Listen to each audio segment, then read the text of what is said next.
My mother is mentally ill. Hello, my name is Julie, and I would like to share my story with you. I grew up as an only child in a loving home. Like many teenagers, getting along with my parents seemed like a constant struggle. However, with time, I started to notice that these problems are not as typical as I thought. It all started 2 years ago, when my mother was struggling with mental health issues that I didn't understand. I remember seeing her sad most of the time. She wouldn't laugh or smile, and on some days she wouldn't even get out of her bed. My mother's struggle with chronic depression started to affect me badly. I was no longer able to depend on her for the support I needed, especially while going through the most challenging phase in my life. I was even more sad to see it was affecting my father. He couldn't handle to see her like this, and it brought him down. Our lives were not normal anymore. We couldn't do the family activities that we used to do, like going on a trip together, visit our friends and relatives, or even have dinner on the same table. By then, my father was taking my mother to counseling to help her get better. They explained to us that it might be a long process before she would go back to her normal self. Even though I was devastated, I decided to be strong and take care of things until my mother gets better. While my father spent most of his day at work, I cleaned the house, did the laundry, got the mail, and more. On top of that, I had to do my homework, cook, and take care of my mother's needs.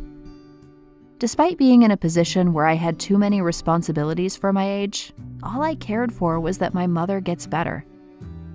But with time, I started to feel very tired, and my grades suffered. I couldn't stay awake during class, and couldn't even hang out with my friends. I felt so lonely, and there was no one looking out for me. I was tired all the time and emotionally exhausted. Basically, my life was a living nightmare, and I couldn't do anything about it. I felt stuck, and with no one to turn to for help, I lived in constant stress. Until one day when I was at school, my English teacher asked me to stay after class to talk. She explained that I was always an exceptional student, but she was worried about the drastic decline in my school achievements. I burst into tears and began to tell her everything that has been happening. My teacher carefully listened to everything I had to say, which gave me instant relief. I didn't realize how badly I needed to talk to someone until that moment. Luckily, my teacher was able to provide me with some reassurance. She told me that living in a situation where one of the parents suffer from depression is not uncommon at all. In fact, about 1 in 5 children in the U.S. live in a household with parents who suffer from severe depression. I was comforted to know that I was not the only one who struggled with these issues. In fact, it made me feel less lonely. She also assured me that things will get better with time, and that I only need to be patient and strong to get through this. A while after, she signed me up for counseling at school and made sure I go once a week. With time, I started to notice that my stress is slowly fading. And to my surprise, my mother noticed it too. She explained that she understands that the past 2 years were difficult not only for her, but for me as well. She told me that her therapy sessions are starting to help her overcome her depression, and that she appreciates the patience I maintained in this difficult time. Suddenly, hearing this from her for the first time in a long while made me forget all about the past. I was delighted to see her making progress. I felt hopeful, motivated, and excited because I knew things will get better. After a while, I started to notice that my mother is smiling again, getting out of bed, and even cooking for us. Before I knew it, my dad and mom and I were having dinner on the same table, like old times. Going through this experience has taught me a lot about patience. It is never okay to lose hope, and we must stay strong for the ones we love. Even though sometimes it can be very challenging, it is very important to remember that life is worth that challenge. What do you think of this story? Feel free to share your comments and stories in the comment section below. And don't forget to like the video and subscribe to our channel.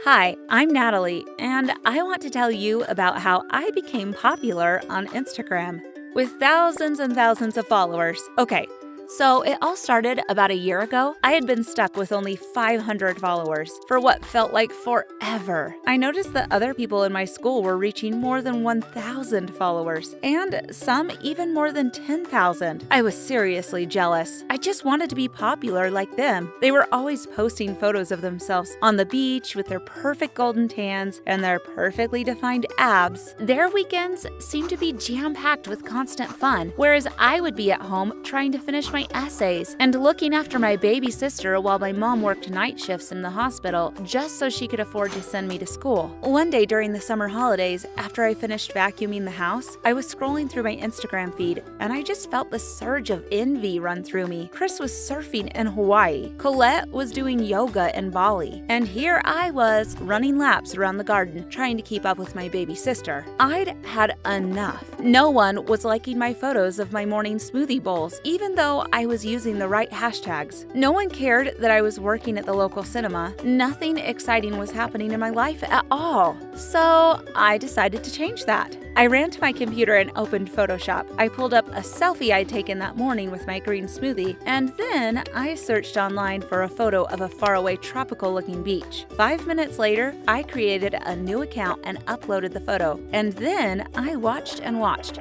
as slowly the likes and comments began pouring in. Something shifted inside me then. People were believing me. They actually believed I was on a proper summer vacation. The next day, I shared more photos, one of me snorkeling with turtles, and then another of me paragliding off a mountain. By the end of the week, I was up to 3,000 followers, and it felt amazing. People were commenting and sending heart emojis, and a really famous Instagram influencer even private messaged me to say she had been to the same resort last year, and she hoped I was having the most incredible time. My heart started racing. It felt so good to be receiving all of this attention. That weekend, I called in sick to work and stayed in my room talking to all my new followers on my page. My mom asked me to babysit as usual, and so I arranged some toys for my sister to play with on the floor, whilst I sat at my desk on Photoshop. I was just about to share a photo of me kissing my new Spanish boyfriend, whom I'd found on a modeling website, when I heard a crashing sound followed by some screaming. I turned around and hadn't even noticed my door was open. I rushed out, and there was my baby sister crying her eyes out. She had fallen and banged her head, and it was all my fault. I dropped my phone and ran to pick her up and comfort her. She clung onto me, and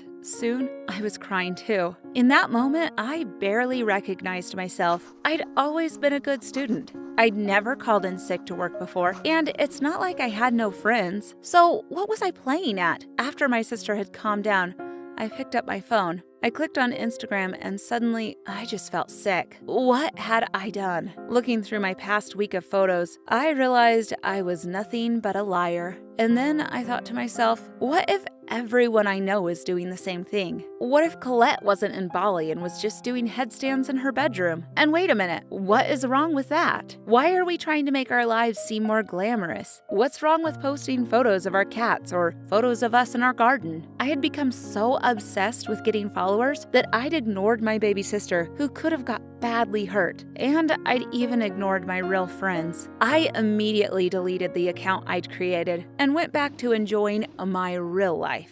Because when I really thought about it, my life was actually pretty exciting just the way it was. And I certainly didn't need likes or followers to remind me of that. Sometimes we just need a little scare to wake us up now and again and bring us back to reality. And hey, reality is pretty cool, isn't it? I've realized that just being real and authentic is so much more important than telling lies just to get likes. So the next time you share something on Instagram, just be yourself. What do you think of this story? Feel free to share your comments and stories in the comments section below. And don't forget to like the videos and subscribe to our channel.